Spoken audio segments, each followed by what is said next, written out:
So this is a paper that's not directly about producing green hydrogen, but showing a way to enhance the performance of metal oxides, which are used for thermochemical water and carbon dioxide splitting. And the paper basically reports on a new pathway to enhancing this performance by doing oxidations at high pressures, and shows that using solar energy as well, one can use this approach of oxidation at higher pressures to achieve the more efficient and more complete splitting of water and carbon dioxide, which can then produce green hydrogen, of course, and also syngases. Okay, so here is kind of a the graphical abstract. So here is thermal energy being envisioned to feed into metal oxide framework. So you are looking at oxidation and reduction, so elevating total pressure of the equimolar oxidation step above 1 bar. So here it is greater than 1 bar, and here is a less than equal to 1 bar, showing reduction and oxidation. So this is oxidation and this is reduction reaction. Elevating the total pressure of the equimolar oxidation step above 1 bar improves reaction kinetics, increases the extent of the reaction, so more complete, enables more efficient solar to fuel conversion, energy conversion. Okay, so you are going from 1 hour delta MOX to 1 hour delta MOX minus delta. So you are removing half of oxygen here, and you are removing you are splitting water into H2 here. So the two-step thermochemical processes for the dissociation of H2O and or CO2 via solar heat have historically performed the oxidation or fuel producing step at ambient pressure, and as a result, in practice, the work required for product compression is significant. So when you have H2 coming out and the product that is being oxidized is compressed, and you're putting in a lot of work. By implementing oxidation itself at elevated pressure, as first demonstrated here, not only can such losses be mitigated, but the performance of the reaction can also be improved. Ultimately, this study introduces oxidant pressure, a new dimension, into the thermodynamic and kinetic considerations of material selection and process design. Okay, so what are the highlights? The effect of total pressure on thermochemical H2O and CO2 splitting is evaluated. As pressure increases, the rate and extent of the equimolar oxidation step increases. So you can go and read the various reactions that are detailed in the paper, which obviously I'm not covering here. Materials that possess moderate reduction enthalpies show much greater improvement. So we'll see one abundantly available material for making this feasible at scale. Processes that adopt such pressure swing are capable of much higher efficiencies. Okay. In a summary, the thermochemical dissociation of water and or carbon dioxide over a reduced metal oxide has long been thought to be independent of total pressure, as the number of moles of gaseous reactants like H2O and CO2 and gaseous products such as H2 and or CO is then used to make syngas, is equal.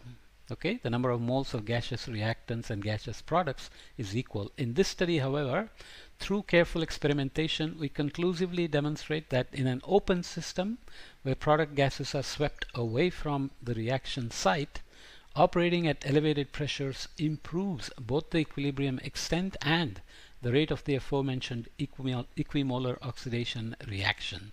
These findings have important implications for the viability of commercial systems, as the discovery of a temperature-dependent technique for increasing reactant conversion not only enables the use of more earth-abundant materials, but may also finally facilitate the development of a process for the production of green hydrogen or syngas that's both practical and efficient.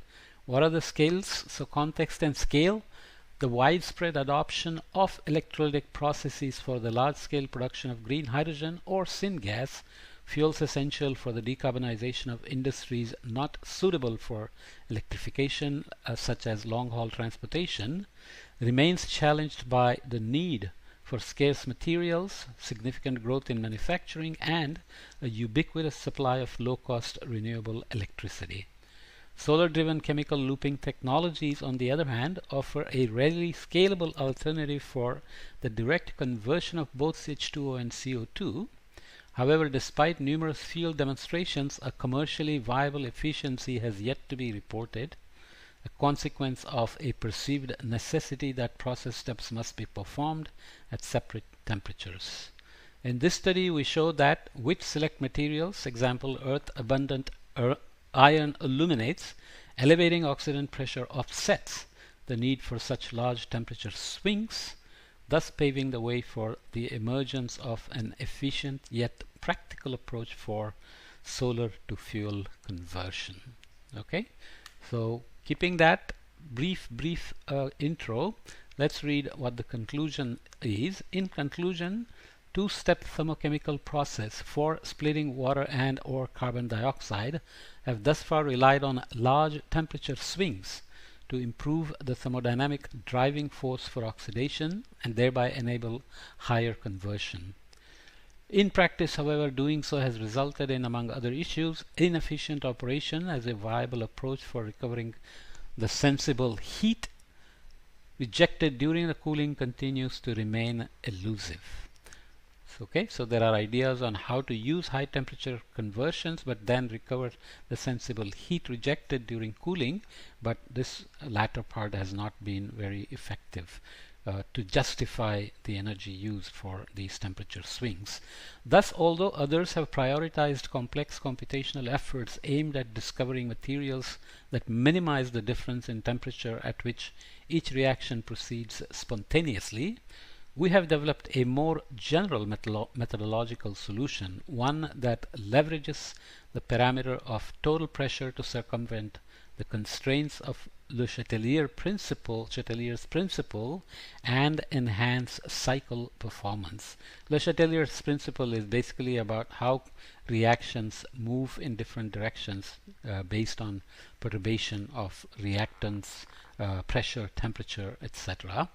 By implementing the oxidation step at elevated pressures, not only is the work required for downstream product compression reduced, but the equilibrium extent and rate of the equimolar reaction can be improved, provided that the considered reactor represents an open system, so the product is taken away. And secondly, the redox candidate exhibits sufficient deviations from its fully oxidized state over relevant range of temperatures and oxygen partial pressures. In general, the latter requires that the candidate possesses a moderate reduction enthalpy, i.e. below 400 kilojoules per mole of oxygen.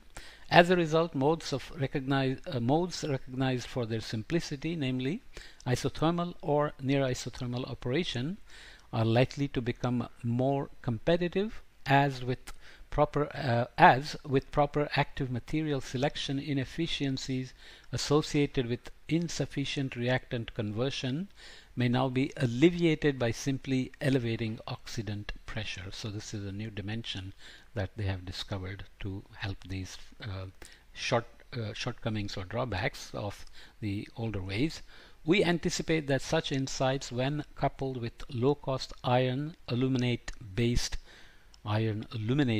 materials capable of isothermally outperforming conventional approaches, will lead to the long-awaited emergence of a new paradigm for highly efficient yet practical solar to fuel conversion.